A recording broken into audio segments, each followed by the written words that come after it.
When Marcus Thompson faced 3 years in prison for selling fake Michael Jordan autographs, Judge Patricia Wilkins laughed at his claims of friendship with the basketball legend. "Right," she sneered, "and I suppose Michael Jordan is going to walk through that door to save you."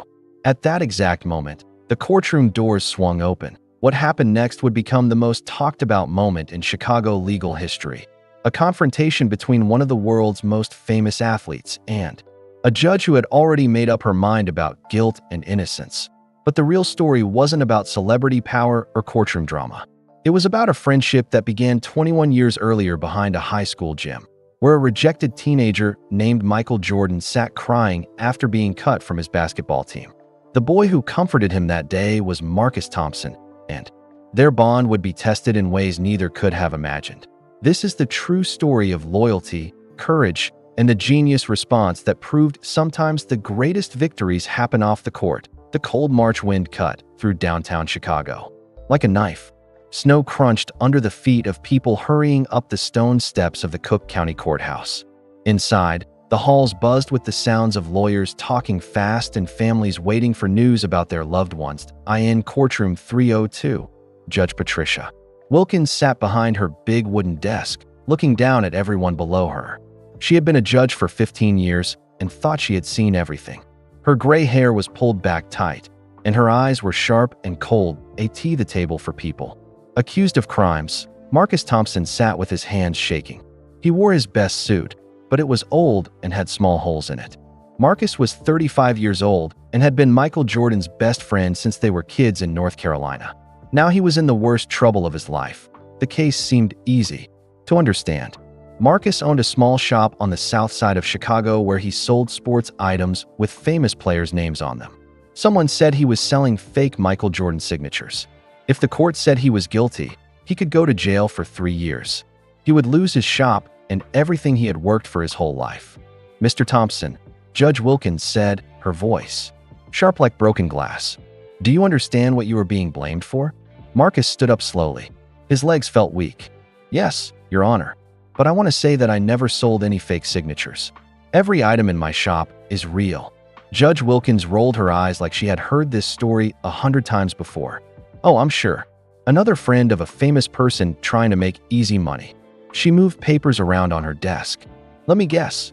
You and Michael Jordan were best friends, right? You think that gives you special treatment." The man trying to prove Marcus was guilty was named Robert Hayes. He was thin and wore expensive glasses. He had been trying to make himself famous by going after people who sold fake sports items. Marcus Thompson seemed like an easy person to beat in court. "Your Honor," Hayes said, standing up with a big smile. "Mr. Thompson says he has been friends with Michael Jordan since they were children. He says this friendship proves his signatures are real. But we have proof that shows these signatures are fake." Marcus felt like someone had punched him in the stomach. His lawyer was a young woman named Sarah Chun. She had only been a lawyer for 2 years. Marcus couldn't pay for a better lawyer. "Mr. Thompson," Judge Wilkins said, "I've seen many cases just like this one. People say they know famous athletes, then try to make money from fake items. It's sad and wrong." Behind Marcus, his wife Lisa sat wiping tears from her eyes. Their 8-year-old daughter, Keisha, sat beside her mom. Keisha didn't understand why her daddy was in trouble. She kept asking her mom when they could go home. "Daddy didn't do anything wrong," Keisha whispered to her mom. "I know, baby," Lisa whispered back. "We just have to wait and see what happens." Marcus had met Lisa 10 years ago at a coffee shop near his store.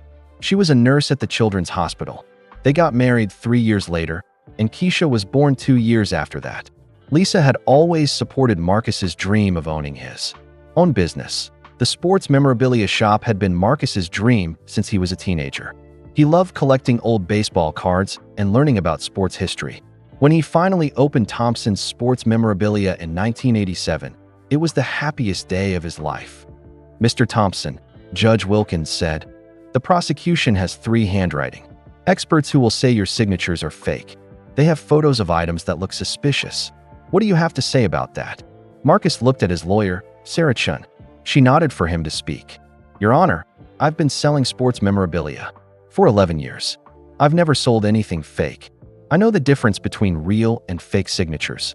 My reputation depends on selling only real items." Your reputation, Judge Wilkins said with a mean laugh, doesn't seem to be worth much right now. What nobody in the courtroom knew was that Michael Jordan was already on his way to help his friend. The Chicago Bulls were in the middle of trying to win their 6th championship. They had practice that morning, but Michael had heard about Marcus's case. He dropped everything to come to court. Michael Jordan was the most famous basketball player in the world in 1998. He had won 5 championships with the Bulls. He made millions of dollars and was on TV commercials all the time. But he never forgot where he came from or who his real friends were. The truth about Marcus Thompson was much more complicated than anyone realized. For years, he had been working secretly with his famous friend on something that would shock everyone in the courtroom. Mr. Thompson, Judge Wilkins said, "Let me be very clear. Selling fake signatures is a serious crime. You could go to prison. Your family could lose everything. Are you sure you want to keep saying you're innocent?" Marcus looked back at his wife and daughter. Keisha was playing with a small toy basketball that Michael had given her for her birthday. Lisa was trying to be brave, but Marcus could see she was scared. "Yes, Your Honor," Marcus said firmly. "I'm innocent. I've never sold a fake signature in my life." "We'll see about that," Judge Wilkins said coldly. Outside the courtroom, people were starting to notice something unusual. A black car with tinted windows had pulled up to the courthouse. Security guards were talking into their radios. Reporters were starting to gather. Inside courtroom 302, Robert Hayes was getting ready to present his case. He had photos, expert reports, and witness statements. He was sure he would win easily. "Your Honor," Hayes said, "we will prove that Marcus Thompson has been cheating people for years. We will show that he has been selling fake Michael Jordan signatures and making thousands of dollars." Sarah Chin stood up. "Your Honor, my client is innocent. The prosecution's case is based on guesswork and jealousy from other dealers." Judge Wilkins looked at her watch. "We'll start hearing evidence in 10 minutes. Mr. Hayes, are you ready to begin?" "Yes, Your Honor. We are ready." But just as Hayes was about to start, the doors at the back of the courtroom began to open. Everyone turned to see who was coming in. The person walking through those doors was about to change everything. Every head in the courtroom turned as the doors swung open. Michael Jordan walked in, still wearing his red Chicago Bulls practice clothes. He had come straight from the United Center, where the team was getting ready for a big playoff game that night. The room fell completely silent. Even Judge Wilkins stopped talking, her mouth hanging open. Michael Jordan was the most famous person in the world in 1998. The Bulls were trying to win their 6th championship. He was on TV every day. Everyone knew his face. And he was walking into a small courtroom to help his friend. "Your Honor," Michael said, his voice calm and respectful. "I'm sorry I'm late. I came as soon as I heard about this case." Judge Wilkins quickly tried to look normal again. "Mr. Jordan, this is very unusual. Are you here to watch the trial?" "No, ma'am. I'm here to tell the truth about Marcus Thompson." The prosecutor, Robert Hayes, looked confused and scared. This wasn't supposed to happen. He had built his case thinking Michael Jordan would never get involved. "Your Honor," Hayes said, standing up quickly, "we weren't told Mr. Jordan would be here. We need time to get ready." Judge Wilkins nodded. "Mr. Jordan, I'm sure you're a busy man, but we have rules here. You can't just walk in and start talking without warning." Michael stepped forward. "I understand, Your Honor, but this case is about my friend's life. I have information that could prove he's innocent." "What kind of information?" Judge Wilkins asked, raising one eyebrow. Michael reached into his gym bag and pulled out a thick brown leather book. "I've kept records of every signature I've ever given Marcus for his shop. Every single one, going back 11 years. People in the courtroom started whispering loudly. Marcus looked shocked. He had never seen the book before. "Order!" Judge Wilkins shouted, hitting her wooden hammer on the desk. "Mr. Jordan, even if such records exist, they would need to be checked by experts first." "I have witnesses," Michael said calmly. "People who were there when I signed these items. I also have pictures and videos." Sarah Chun, Marcus's lawyer, stood up.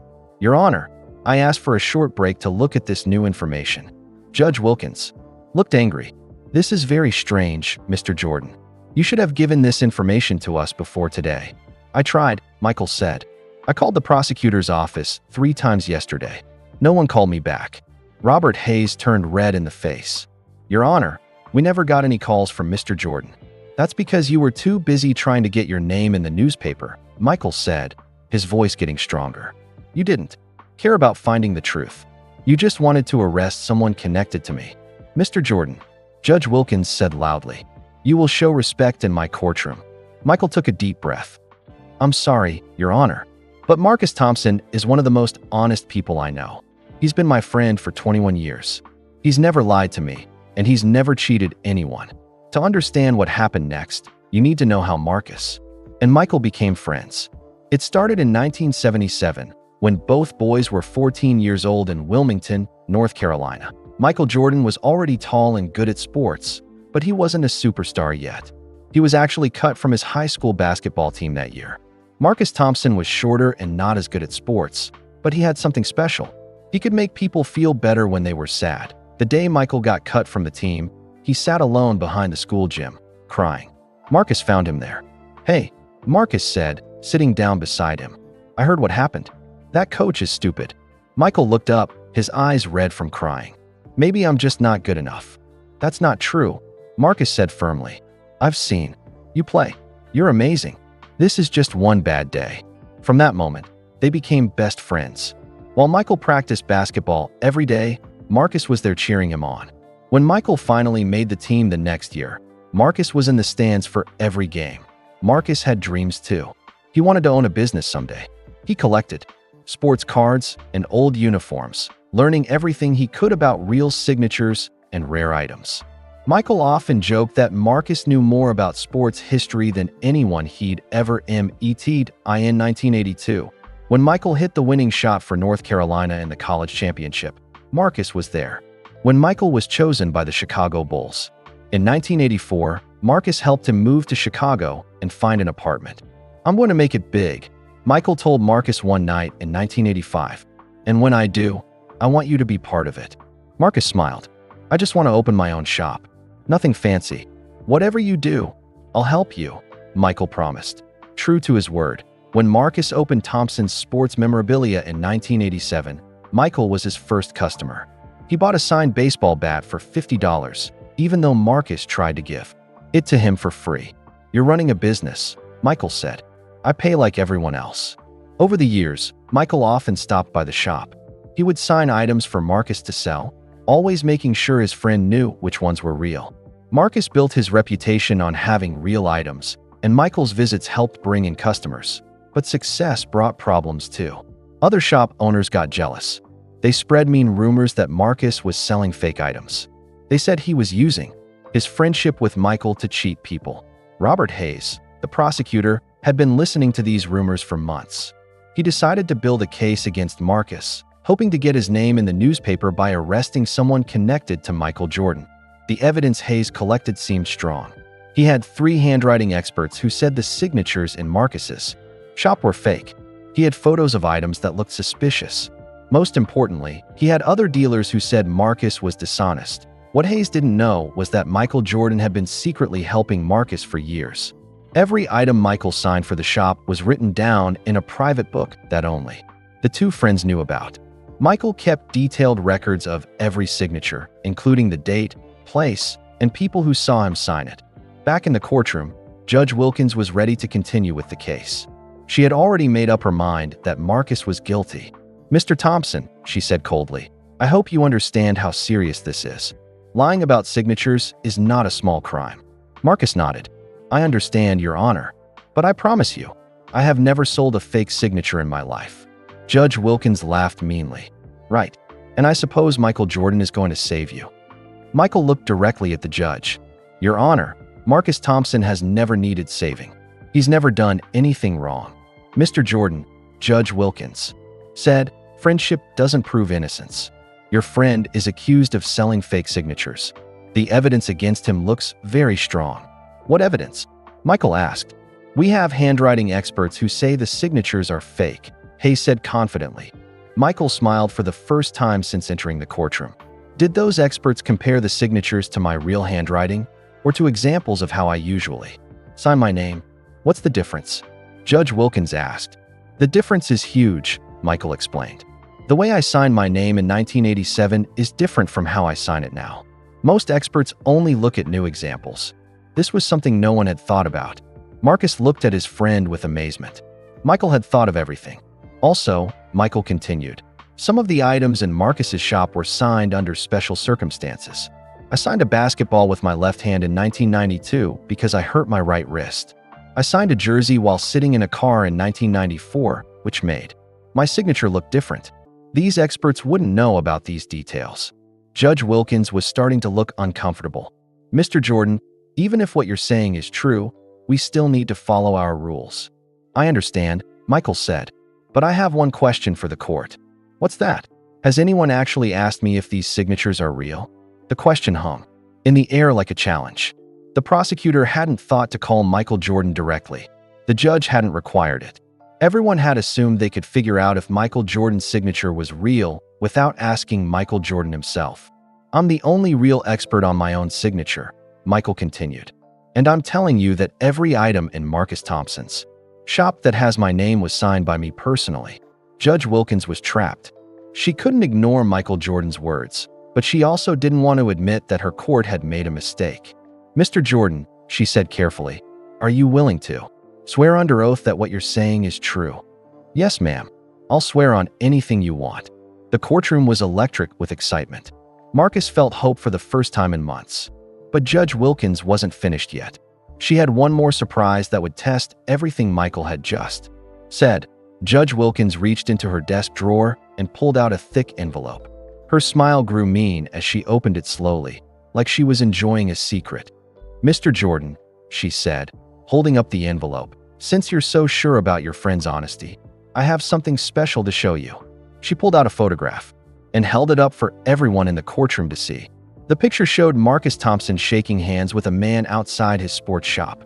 The man was wearing a dark coat and sunglasses. This photograph was taken just 2 weeks ago, Judge Wilkins said, her voice getting louder.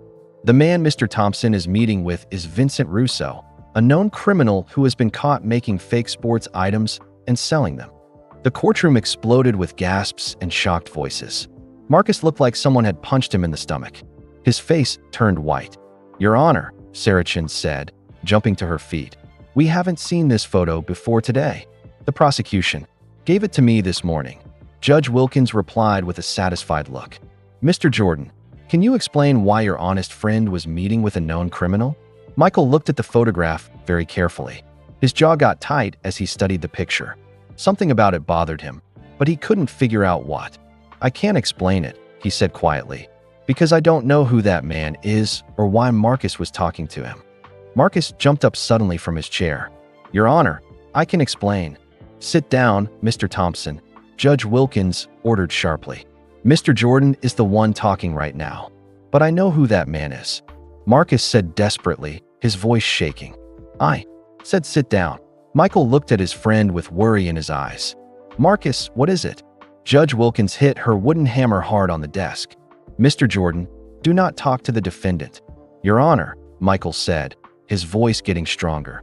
If Marcus knows who this man is, shouldn't we let him explain? Mr. Thompson will get his chance to talk, Judge Wilkins said coldly. Right now, I'm asking you about your friend's character. You've told this court that he's completely honest, but here's proof that he's been meeting with known criminals. Michael stared at the photograph. Again, the more he looked at it, the more something seemed wrong. The lighting looked strange. The angle was weird, but he couldn't put his finger on exactly what was bothering him. Your Honor, he said slowly, I've known Marcus for 21 years. If he was meeting with this man, there's a good reason for it. Such as what? I don't know, but I trust him completely. Judge Wilkins laughed in a mean way. Mr. Jordan, trust is not evidence. This photograph shows your friend working with a criminal. How do you explain that? I can't, Michael admitted, looking frustrated. But I don't have to. Marcus can explain it himself. Actually, Judge Wilkins said with a nasty smile, under our court rules, he can't. This photograph was taken by a private detective hired by the prosecution. Mr. Thompson didn't know he was being watched. The news hit the courtroom like a bomb exploding. Marcus had been followed and watched for weeks without knowing it. People in the gallery started talking loudly. Your Honor, Saracen said, standing up again. This is like setting a trap. No, Judge Wilkins replied. This is evidence. Mr. Jordan, knowing about this photograph, do you still say your friend is innocent?" Michael looked at Marcus, who was shaking his head frantically, trying to tell him something without words. Marcus's eyes were filled with tears, but also with something else that looked like he was begging Michael to trust him. "Yes," Michael said firmly, his voice getting louder. "I still believe Marcus is innocent, even though he's been caught meeting with a known criminal." Even then, Judge Wilkins stood up, her voice filled with anger and disbelief. "Mr. Jordan, I think your loyalty to your friend has made you blind to the truth. The evidence is very clear. Marcus Thompson has been selling fake signatures and meeting with criminals to help his business." "That's not true," Marcus shouted, jumping to his feet again. "Mr. Thompson, sit down or I'll put you in jail for disrespecting this court." "Your Honor," Michael said, "please let him speak." "Mr. Jordan, you are not a lawyer, and you are not running this courtroom." Michael took a deep breath and looked around the room. He saw Marcus's wife Lisa crying in the back. He saw little Keisha holding her toy basketball, not understanding why everyone was yelling. He saw the prosecutor Hayes smiling like he had already won. "You're right, Your Honor," Michael said calmly. "I'm not a lawyer. I'm just a basketball player who knows the difference between right and wrong." "And what is that supposed to mean?" "It means that sometimes the truth isn't what it looks like at first. That photograph might show Marcus talking to a criminal, but it doesn't show why he was talking to him." Judge Wilkins sat back down, her eyes getting narrow and mean. "Enlighten us, Mr. Jordan. What possible good reason could your friend have for meeting with a criminal?" Michael looked at Marcus again. His friend's eyes were still filled with tears, but now they also showed gratitude. Marcus was grateful that Michael still believed in him, even when things looked very bad. "I don't know the reason," Michael said, "but I know Marcus Thompson. He's the man who sat with me when I got cut from my high school basketball team. He's the man who drove 8 hours to watch me play in college games. He's the man who helped me move to Chicago and never asked for anything back." "Mr. Jordan," Judge Wilkins interrupted rudely, "friendship stories won't change the evidence we can see." "Maybe not," Michael said, "but they'll help you understand what kind of man Marcus Thompson really is." Michael turned to face the entire courtroom, including the people watching in the back. "Marcus Thompson could have gotten rich selling fake signatures. He's had access to my real signature for 11 years. He could have traced it, copied it, and made thousands of fake items. But he never did." "How do you know that for sure?" Judge Wilkins asked. "Because I kept track," Michael said, holding up the thick leather book again. "Every real signature I gave him is written down in here. If Marcus had been selling fake ones, the numbers wouldn't match up." Hayes jumped up from his chair. "Your Honor, we can't check those records right now." "Actually," Michael said with a small smile, "you can. I've been paying taxes on every item I signed for Marcus's shop. The government has records of all my donations and gifts. They'll match exactly with this book." The courtroom fell completely silent. Even Judge Wilkins looked surprised and a little worried. "You paid taxes on signatures?" she asked, sounding confused. "Every single one," Michael said. "When I sign an item for Marcus to sell, the government considers it a gift for tax purposes. I've been reporting them and paying taxes on them for years." Hayes looked like he might be sick. "Your Honor, we had no way of knowing about tax records. Maybe you should have done better research before accusing an innocent man," Michael said quietly, but everyone in the room could hear him. Judge Wilkins was clearly getting frustrated and angry. Her case was falling apart piece by piece, and she was running out of ways to attack Marcus and Michael. "Mr. Jordan," she said through tight lips, "tax records still don't explain this photograph. Your friend was meeting with a criminal." "How? Do you explain that?" Michael looked at Marcus one more time. His friend gave him a small nod, like he was giving Michael permission to tell a secret. "Your Honor," Michael said, "I think it's time for the whole truth to come out." "What truth?" Michael smiled, and for the first time since walking into the courtroom, he looked completely confident. "The truth about why Marcus Thompson really opened his memorabilia shop.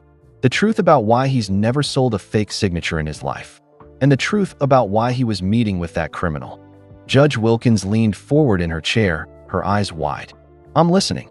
"Marcus Thompson wasn't just my friend," Michael said, his voice carrying to every corner of the silent courtroom. "He was my secret business partner." The courtroom exploded, with shocked voices and gasps. People couldn't believe what they had just heard. Judge Wilkins's mouth fell open. Even the court reporter stopped typing for a moment. What Michael said next would change everything anyone thought they knew about this case. The courtroom erupted in noise. People were gasping, talking loudly, and some were even standing up to get a better look. Judge Wilkins banged her wooden hammer over and over again, trying to make everyone quiet. "Order! Order!" she shouted. "Everyone sit down and be quiet." When the room finally got quiet, Judge Wilkins stared at Michael with angry, suspicious eyes. "Business partner?" she asked, her voice sharp like a knife. "Mr. Jordan, what exactly do you mean by that?" "I mean that Marcus and I have been working together for 11 years to catch people who make and sell fake Michael Jordan items," Michael explained calmly. The words hit the courtroom like lightning. Everyone was staring at Michael in complete shock.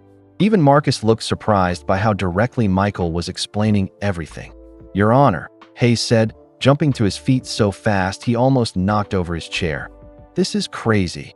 We have no evidence of any business partnership." "Because it was secret," Michael said.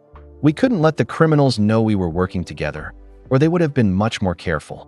Judge Wilkins looked like she didn't believe a single word. "Mr. Jordan, are you seriously telling this court that you and Mr. Thompson have been running some kind of secret police operation?" "Not a police operation," Michael said. "We've been documenting fake items and reporting them to the right people in law enforcement." Marcus's shop was real and honest, but it also helped us identify fake items being sold around the city. Sarah Chun stood up, her eyes bright with understanding. "Your Honor, this explains why my client was meeting with Vincent Russo. He was investigating him." "Exactly," Michael said, nodding. "Marcus has been working with the Chicago police for months to build a case against Russo and his criminal operation." Hayes looked desperate now, like a drowning man trying to grab onto anything. "Your Honor, we have no evidence of any cooperation with police." "Actually," Michael said, reaching into his gym bag once more, "we do." He pulled out another thick folder filled with papers. "Marcus has been working with Detective Ray Williams of the Chicago Police Department's fraud unit. Detective Williams is waiting outside right now to testify if you need him." Judge Wilkins was clearly struggling to understand what was happening. Her whole case was changing right in front of her eyes. "Mr. Jordan, if this is true, why wasn't this information given to us earlier?" "Because the police investigation wasn't finished yet," Michael explained. "Marcus was supposed to meet with Russo one more time next week to gather the final evidence. But then he was arrested on these fake charges." Marcus finally stood up, his voice shaking with emotion. "Your Honor, may I please speak now?" Judge Wilkins nodded slowly, like she was in a dream. "Yes, Mr. Thompson. Please explain what's really going on." Marcus took a deep breath and looked at his wife and daughter in the back of the room. Lisa was crying, but now they looked like happy tears. "Your Honor, 3 months ago, Detective Williams came to my shop. He told me that police had been tracking fake Michael Jordan items around Chicago. Many of the fake signatures were being compared to real items from my shop." "What do you mean?" Judge Wilkins asked, sounding confused. "The criminals were using my real signatures as models to make fakes," Marcus explained. "They would buy authentic items from my shop, then create copies based on those real signatures." Michael nodded and stepped forward. It was actually a compliment to Marcus's reputation. The criminals knew his items were real, so they used them as examples to make their fakes look better. But this created a big problem, Marcus continued.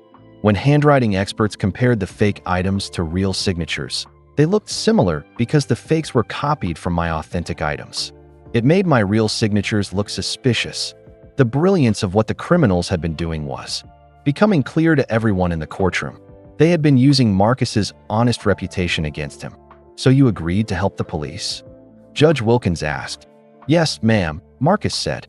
"Detective Williams asked me to find the criminals and document how they worked. Vincent Russo was one of the main people they wanted to catch. The man in the photograph was actually trying to sell you fake items." Judge Wilkins asked, her voice getting softer. "He was trying to," Marcus said, "but I was wearing a hidden microphone and recording everything. Detective Williams has hours of recordings of Russo admitting that he makes and sells fake signatures." Hayes looked like he might faint. His face was white and he was sweating. "Your Honor, we were never told about any police investigation." "Because you never asked the right questions," Michael said firmly. You decided Marcus was guilty and then tried to prove it instead of looking for the truth. Judge Wilkins was quiet for a long moment, staring at the papers on her desk. The whole courtroom was silent, waiting to see what she would say. "Mr. Jordan," she finally said, "if what you're saying is true, why didn't you come forward sooner?" "Because Detective Williams asked me not to," Michael replied. "He thought that if criminals knew I was involved, they might get scared and stop their operations before police could catch them. But when I heard Marcus had been arrested, I couldn't stay quiet anymore," Michael continued, his voice getting emotional. "This case was destroying his reputation and hurting his family. I had to do something." Sarah Chun stepped forward. "Your Honor, I request that Detective Williams be called to testify right now. He can confirm everything my client and Mr. Jordan have said." "Your Honor," Hayes said desperately, "even if there was a police investigation, it doesn't change the fact that our handwriting experts said the signatures were fake." Michael smiled, and it wasn't a nice smile. "About those experts, did they look at the actual items or just photographs?" "Photographs," Hayes admitted quietly. "And did they know that some of the signatures were made to look different on purpose?" "What do you mean?" "I mean that Marcus and I created special signature variations specifically to catch criminals," Michael explained. "We used different pens, different amounts of pressure, even different angles. If someone copied one of these test signatures, we would know immediately that it was fake." Judge Wilkins leaned forward in her chair. "Are you saying you purposely created signatures that might look suspicious?" "We created signatures that would be impossible to copy perfectly," Michael said. "But to an expert who didn't know the background, they might look fake when they were actually real." The courtroom was completely silent again. Everyone was trying to understand what they had just learned. "Your Honor," Marcus said quietly, "I know this sounds unbelievable, but I have all the documentation. Police reports, recordings from the hidden microphone, even video footage of meetings with criminals. And," Michael added, "I have the tax records showing that Marcus reported every authentic signature to the government. If he had been selling fakes, those numbers wouldn't match." Judge Wilkins looked at the prosecutor. "Mr. Hayes, what do you have to say about all this?" Hayes was clearly defeated. His shoulders were slumped and he looked sick. "Your Honor, we had no knowledge of any police investigation. We based our case on the evidence we could find." "Which was not enough," Judge Wilkins said, her voice getting cold toward the prosecutor. She turned back to Michael. "Mr. Jordan, assuming everything you've said is true, do you have any idea why your friend didn't simply explain this from the beginning?" Michael looked at Marcus, who nodded like he was giving permission to tell the final secret. "Because he was protecting me," Michael said, his voice soft but clear. "Marcus knew that if word got out about our cooperation with police, it might hurt my reputation and my basketball career. He was willing to go to prison rather than drag me into a scandal." Lisa Thompson started crying harder in the back of the courtroom. Her husband had been willing to sacrifice everything to protect his friend. "Your Honor," Sarah Chin said, "I request that all charges against my client be dropped immediately." Judge Wilkins was quiet for what felt like forever. Then she spoke, her voice much different than it had been all day. "Mr. Thompson, please stand up." Marcus stood up, his legs shaking with fear and hope.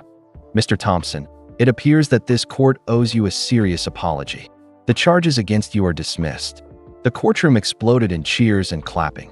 Marcus fell back into his chair, crying with relief. Lisa and Keisha ran forward to hug him, but Judge Wilkins held up her hand. She wasn't finished yet. "However," she said, her voice getting stern again, "I want to address what happened here today, Mr. Jordan." Michael straightened up, ready for whatever came next. "You walked into my courtroom without warning. You interrupted our proceedings. You challenged the authority of this court." Her voice was getting louder. "Do you think being a celebrity gives you the right to disrespect our legal system?" The question hung in the air like a challenge. Everyone in the courtroom held their breath, waiting to see what Michael Jordan would say to the judge who had just been proven completely wrong. The courtroom was so quiet you could hear people breathing. Michael Jordan stood straight and tall, looking directly at Judge Wilkins. His face was calm, but his eyes showed he was thinking carefully about what to say. When he finally spoke, his voice was steady and respectful, but also strong. "Your Honor, you asked me if I think being a celebrity gives me special rights. The answer is no. Being famous doesn't make me better than anyone else in this courtroom." He paused, and everyone leaned forward to hear what came next. "But being a human being gives me the right to stand up for my friends when they're being treated unfairly." Judge Wilkins's eyes got angry and her face turned red. "Mr. Jordan, you are very close to being in contempt of this court." "Your Honor," Michael said, his voice getting stronger but still respectful. "With all due respect, I am feeling contempt right now." Gasps filled the courtroom.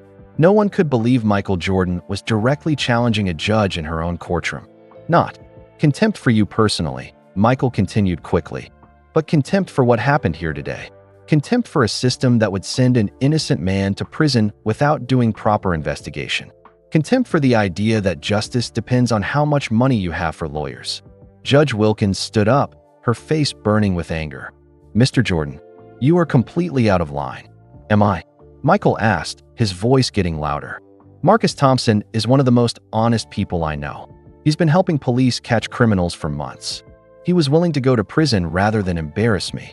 And this court was ready to destroy his life based on incomplete evidence. Mr. Jordan, I'm warning you." "Warning me of what?" Michael asked. "That I'll be arrested? That I'll be put in jail?" "Your Honor, I make more money in one basketball game than most people make in a whole year. I can afford the best lawyers in the country. I can handle whatever punishment you want to give me." Judge Wilkins was so angry she was shaking. "Then why don't you just leave? Why do you care so much about this case?" Michael's voice got softer, but somehow it carried even more power. "Because Marcus Thompson doesn't have millions of dollars. He doesn't have famous lawyers. He doesn't have people who will fight for him just because he's on TV. All he has is the truth and one friend who believes in him." The courtroom was completely silent. Even Judge Wilkins seemed stunned by what Michael had said. "Your Honor," Michael continued, "you want to know why I walked into this courtroom without permission? It's because I watched the news this morning and saw that my best friend was being destroyed by lies. I saw his 8-year-old daughter crying because she didn't understand why her daddy was in trouble." Michael pointed to the back of the courtroom, where Keisha was sitting with her mother. "That little girl has spent the last 3 months thinking her father might go to prison. She's been having nightmares. She's been afraid to go to school because other kids tease her." Tears started forming in Michael's eyes, but his voice stayed strong. "I make children all over the world happy by playing basketball, but I couldn't help the one child who mattered most to me. Until today." Judge Wilkins sat back down, looking confused and uncomfortable. She had expected Michael to apologize or back down, but instead he was making her feel bad about her own actions. "Mr. Jordan," she said quietly, "I understand your loyalty to your friend, but we have procedures in this court. We have rules that everyone must follow." "I respect that," Michael said, "but what good are rules if they don't lead to justice? What good are procedures if they destroy innocent people?" He walked closer to the judge's bench, but kept his distance to show respect. "Your Honor, Marcus Thompson came to this court asking for justice. Instead, he found a system that had already decided he was guilty. The prosecutor never called me. The court never investigated the police connection. Nobody asked the most basic questions." Michael turned to face Robert Hayes, the prosecutor. Mr. Hayes built his case on assumptions and jealousy from other business owners. He wanted to make headlines by arresting someone connected to me. He didn't care about the truth.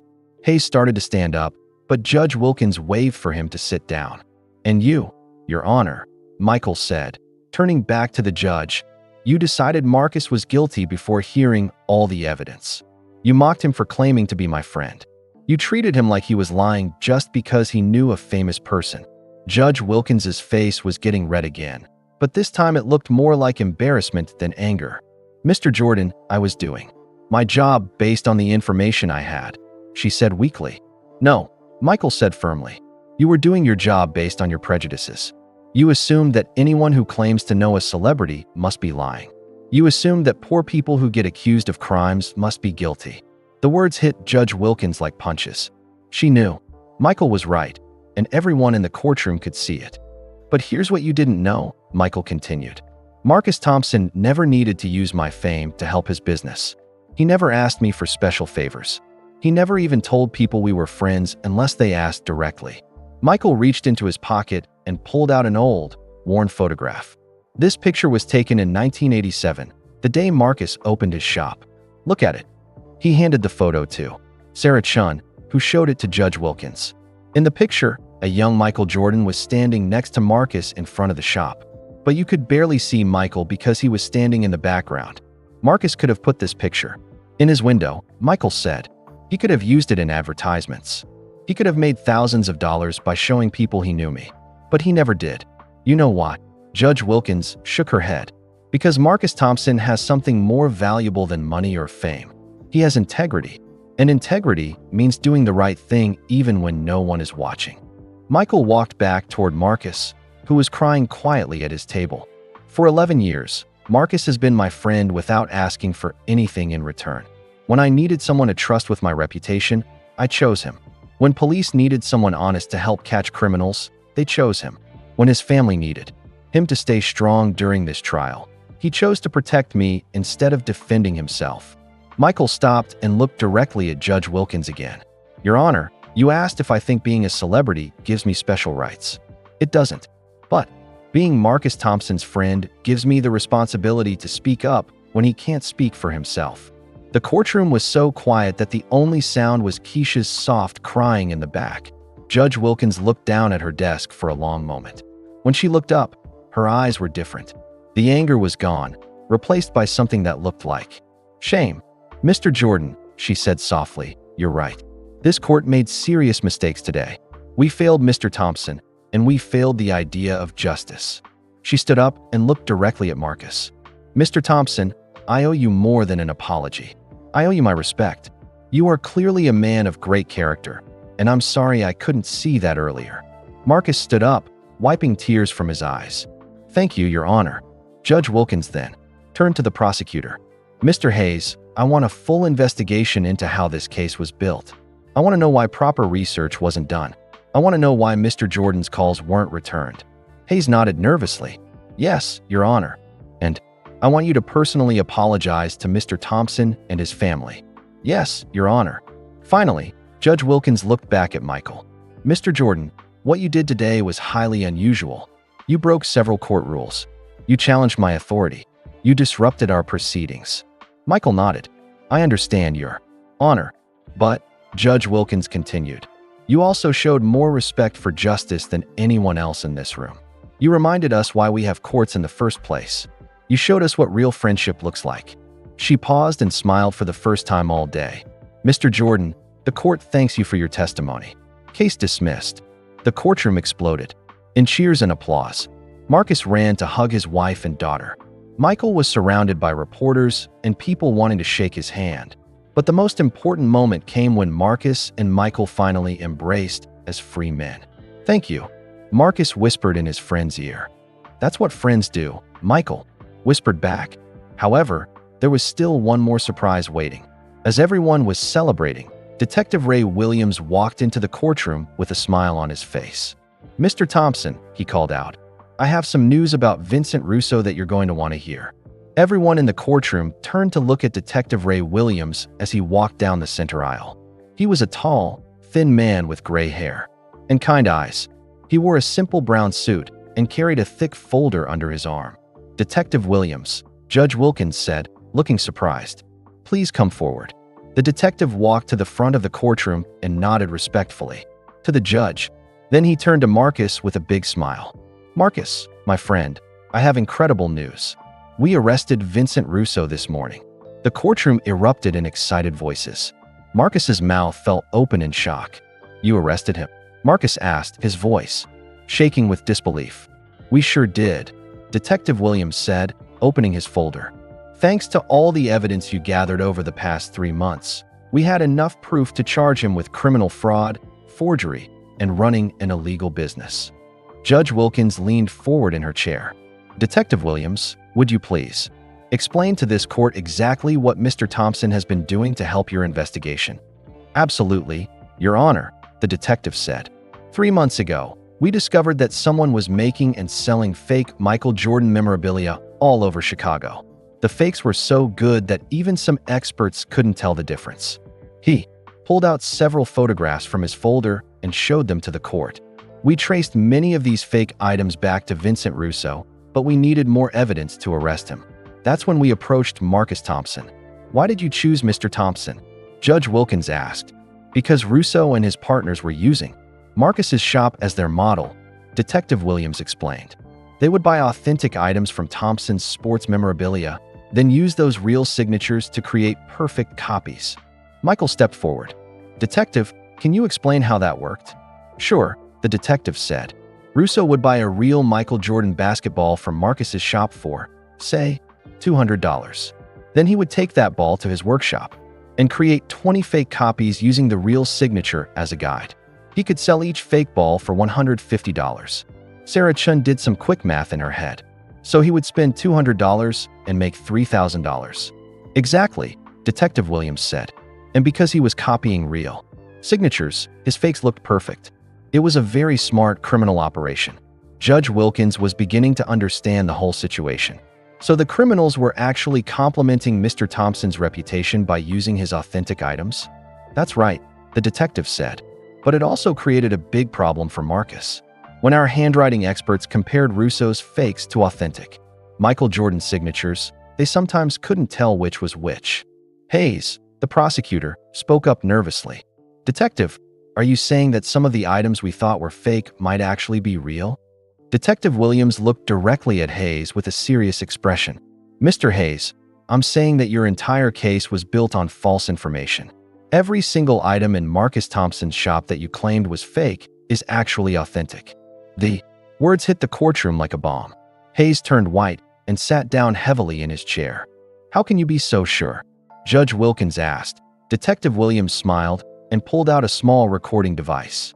Because we have Vincent Russo on tape admitting that he never successfully copied any items from Marcus's shop. He pressed play, and Russo's voice filled the courtroom. That Thompson guy is too smart. I tried to copy some of his stuff, but Jordan signs things differently every time.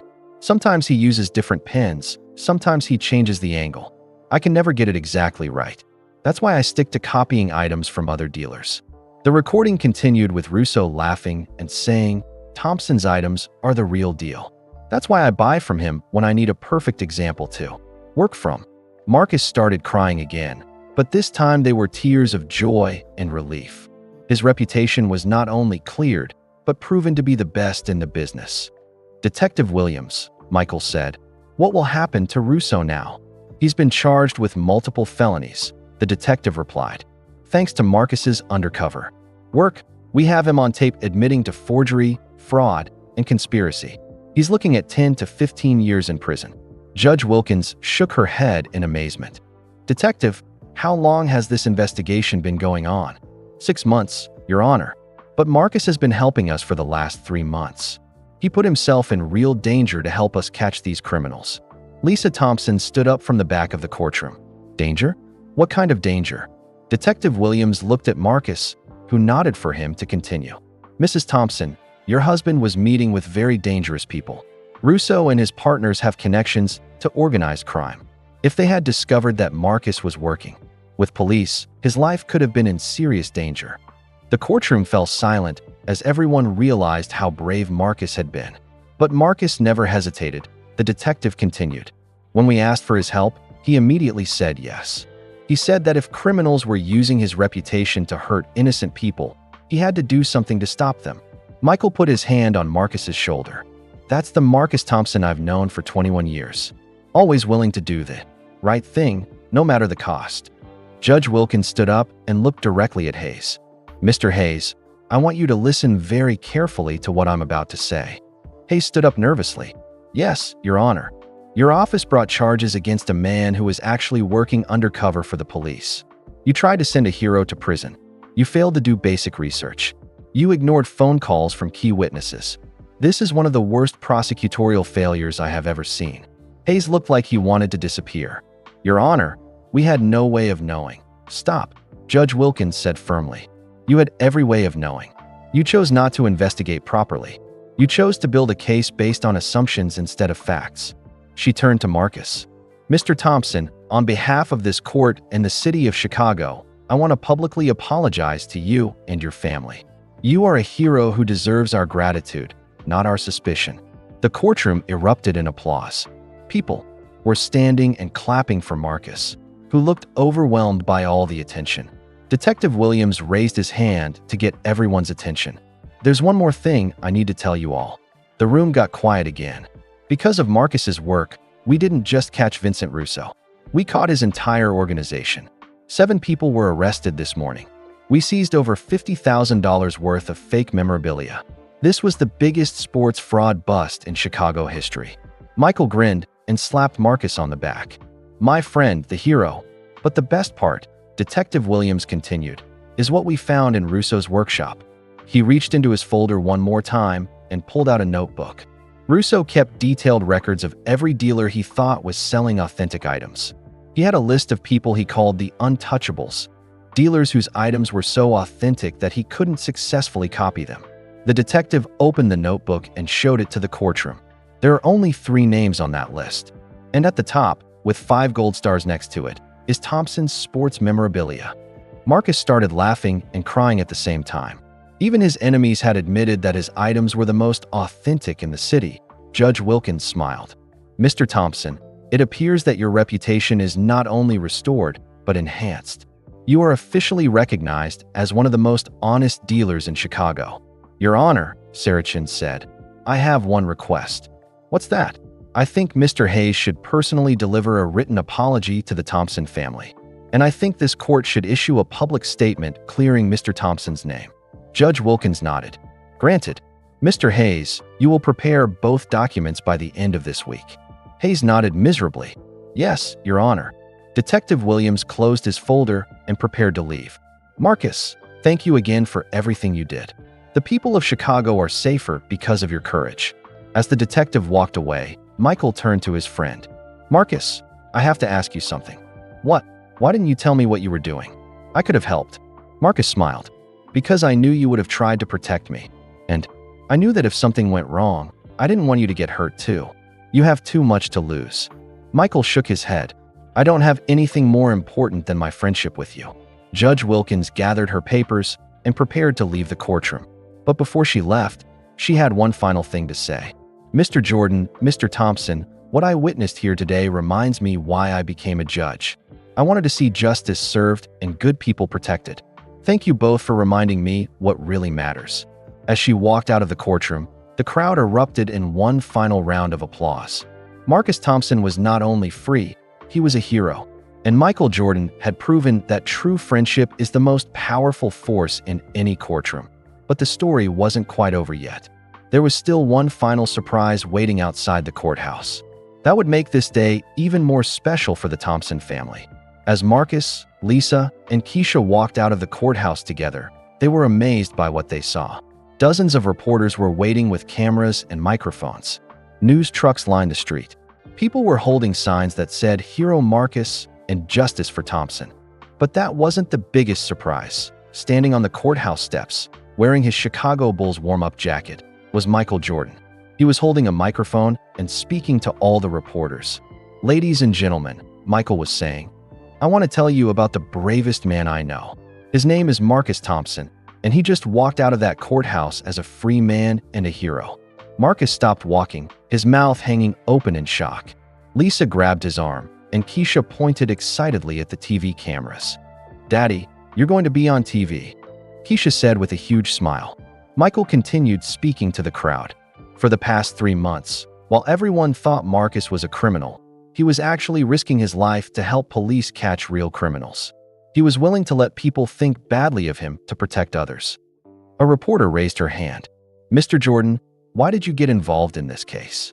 Michael looked directly at Marcus, who was still standing frozen on the steps. "Because 21 years ago, a 14-year-old boy sat next to me when I was crying behind my school gym. I had just been cut from the basketball team, and I thought my dreams were over. That boy told me I was going to be great someday, and he never stopped believing in me." The crowd of reporters turned to look at Marcus, who was wiping tears from his eyes. "That boy grew up to be Marcus Thompson," Michael continued. "He's been my friend through every success and every failure. When I won my first championship, Marcus was there. When my father died, Marcus was there. When I needed someone I could trust completely, Marcus was there." A different reporter called out, "Mr. Jordan, what do you want people to know about your friend?" Michael smiled. I want them to know that Marcus Thompson represents everything good about friendship and honesty. For 11 years, he could have gotten rich by selling fake items with my signature. Instead, he chose to help catch the people who were cheating innocent fans. He paused and looked at the crowd of people who had gathered to listen. I want them to know that Marcus never asked me for anything, not once in 21 years. He never used our friendship to make money or get special treatment. He just wanted to run an honest business and take care of his family. Lisa started, crying as she listened to Michael talk about her husband. Michael continued, "But most importantly, I want people to understand what happened in that courtroom today. Marcus Thompson was almost sent to prison because our legal system sometimes judges people before hearing all the facts. He was almost destroyed because he didn't have enough money for expensive lawyers." The crowd got very quiet as Michael's voice became more serious. That should never happen in America. Everyone deserves justice, whether they're rich or poor, famous or unknown. Everyone deserves to have someone fight for them when they can't fight for themselves. A reporter asked, "Mr. Jordan, what was it like challenging the judge in court today?" Michael thought for a moment before answering. "It was scary. I've never been so nervous, not even in Game 7 of the NBA Finals. But sometimes you have to do what's right, even when it's frightening." He looked directly into the TV cameras. "Judge Wilkins is a good person who made a mistake. She admitted that mistake and apologized. That takes courage. I respect her for that." Another reporter called out, "Will this affect your basketball career?" Michael laughed. "Basketball is just a game. Friendship is real life. I would rather lose every game for the rest of my career than lose a friend like Marcus Thompson." The crowd cheered loudly at those words. Michael held up his hand to get everyone's attention again. "But there's something else I want to announce today." He reached into his jacket pocket and pulled out an official-looking document. "As of today, Marcus Thompson is no longer just my friend. He's officially my business partner." Marcus's eyes went wide with shock. "Michael, what are you doing?" Michael grinned. "I'm starting a new company called Jordan Thompson Authentication Services. We're going to help people identify real sports memorabilia and catch people who sell fake items." The reporters went crazy, shouting questions and taking pictures. "Marcus has proven that he's the most honest dealer in Chicago," Michael continued. "Who better to help protect fans from getting cheated?" He walked over to Marcus and handed him the business document. "This partnership is 50-50. Equal partners, equal profits, equal decisions." Marcus was shaking as he looked at the papers. "Michael, I can't accept this. It's too much." "Yes, you can," Michael said firmly. "You've earned it. For 21 years, you've been loyal and honest. For 3 months, you risked your life to help others. This isn't charity, Marcus. This is business. I need a partner I can trust completely, and that's you." Lisa ran up and hugged both men. "Thank you, Michael. Thank you for saving our family." Keisha tugged on Michael's jacket. "Mr. Jordan, does this mean my daddy isn't in trouble anymore?" Michael knelt down to look Keisha in the eyes. "Your daddy was never really in trouble, sweetheart. Some people just didn't understand how special he is. But now everyone knows the truth." He handed Keisha a new basketball, signed with both his name and her father's name. "This is from both of us. Your daddy and I are going to work together to help lots of people." Keisha hugged the basketball tightly. "My daddy is the best daddy in the world." "Yes, he is," Michael agreed. A reporter asked one final question. "Mr. Jordan, what's the most important lesson from today?" Michael stood up and put his arm around Marcus's shoulders. "The most important lesson is that real friendship means standing up for each other, no matter what it costs. It means believing in someone even when everyone else doubts them. It means doing the right thing even when it's hard." He looked directly into the main TV camera. "Marcus Thompson taught me that lesson when we were 14 years old. Today, I was finally able to return the favor." The crowd erupted in applause and cheers. People were crying and hugging each other. Even some of the reporters were wiping tears from their eyes as the crowd began to break up. Michael pulled Marcus aside for a private moment. "Marcus, I need to tell you something," Michael said quietly. "What?" "When I walked into that courtroom today, I was more scared than I've ever been in my life. Not scared of the judge or the lawyers, but scared that I might not be able to save you." Marcus smiled. "You didn't save me, Michael. You just told the truth. The truth saved me." "No," Michael said, shaking his head. "Your integrity saved you. Your courage saved you. Your willingness to do the right thing saved you. I just made sure people heard about it." They hugged each other tightly, two friends who had been through everything together. "So what happens now?" Marcus asked. Michael grinned. "Now we get back to work. We have a business to run and criminals to catch. But first, I think your family deserves a celebration dinner. How about we go to the fanciest restaurant in Chicago?" "I'd like that," Marcus said. "But can we invite Detective Williams? He's the real hero in all this." "Of course," Michael said. "The more heroes, the better." As they walked toward the car, Keisha skipped between them, holding her new basketball. "Daddy," she said, "when I grow up, I want to be brave like you." Marcus picked up his daughter and spun her around. "Sweetheart, you can be anything you want to be. And no matter what, I'll always believe in you." Michael smiled as he watched his best friend with his family. This had been the most important day of his life, and it had nothing to do with basketball. Sometimes, the greatest victories happen off the court. As they drove away from the courthouse, Marcus Thompson was no longer just a man who had been falsely accused. He was a hero, a business owner, and most importantly, a friend who had been proven worthy of the greatest loyalty anyone could give. The judge had mocked Michael Jordan's friend in court, but his genius response, standing up for truth, justice, and friendship, had left the courtroom in silence and changed everyone's understanding of what really matters in life. The end that we'd love to know where you're listening from. Drop a comment below and tell us your city or country. It's amazing to connect with viewers from around the world. If this story touched your heart or taught you something valuable, please give this video a thumbs up. It really helps us share these inspiring stories with more people who need to hear them. Don't forget to subscribe to our channel for many more fascinating and uplifting stories like this one. We're always working to bring you real tales of human kindness, justice, and the power of doing the right thing. Most importantly, please share this video with your friends and family. In a world that sometimes feels divided, we all need reminders that friendship, integrity, and standing up for others can make a real difference. Let's spread kindness and awareness together, one story at a time. Thank you for listening, and we'll see you in the next story.